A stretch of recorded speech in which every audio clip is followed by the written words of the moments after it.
आपके अपने students learning channel में।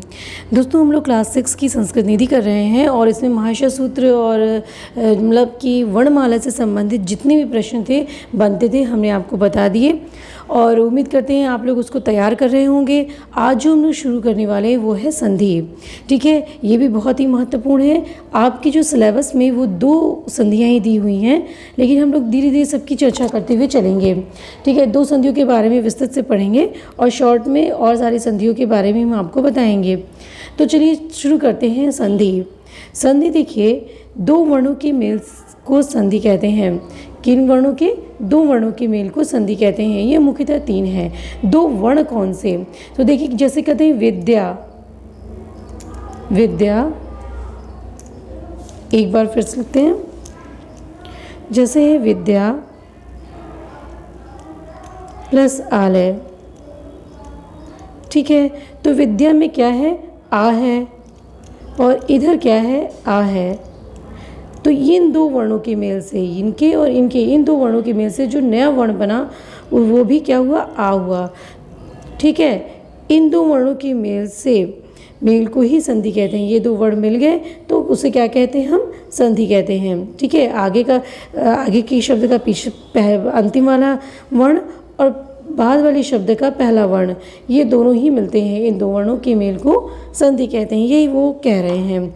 ये मुख्यतः 3 है। यदि संधि आपसे पूछे कितनी है तो वो 3 होती है। ठीक है, कौन कौन सी संधि होती है? तो वो संधि है आपकी, पहली है अच संधि, जिसे हम स्वर बोलते हैं। आपको पता ही है कि पहले भी हम लोग पढ़ चुके हैं कि वर्णमाला में स्वर को ही हम लोग अच कहते हैं। अच, जिसमें अ, ई, उ, रील, री आते हैं। और व्यंजन संधि जिसे हम लोग हल कहते हैं। और दूसरा विसर्ग, तीसरा है विसर्ग संधि।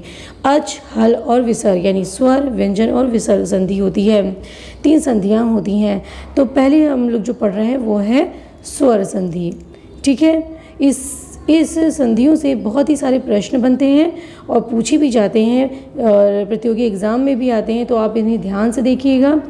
तो आगे बढ़ते हैं हम लोग। पहला है आपका स्वर संधि। स्वर संधि कई प्रकार की है, तो यहाँ पे लिखा है आपकी स्वर संधि कई प्रकार की है। दोस्तों स्वर संधि जो होती है वो मुख्यतः 5 प्रकार की इंगित की गई है। पहला है आपकी दीर्घ संधि, दीर्घ संधि। दूसरी है आपकी गुण संधि। ठीक है, फिर उसके बाद आती है आपकी गुण संधि। फिर आती है आपकी इसको थोड़ा सा और अच्छे से लिखा जाए।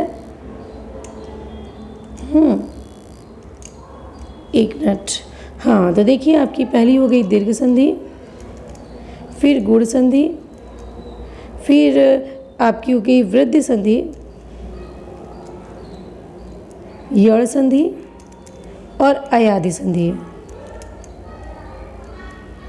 ये पेन अच्छे से नहीं चल रहा है लेकिन आप समझ जाइए, ये अयादि संधि है। अच्छा, इसको मैं कट करके यहाँ लिख देती हूँ, अयादि संधि। ठीक है, दीर्घ संधि, गुण संधि, वृद्धि संधि, यड़ संधि और अयादि संधि, ये 5 मुख्य स्वर संधियाँ हैं। तो जिसमें से हम लोग दीर्घ संधि पढ़ेंगे और गुण संधि पढ़ेंगे।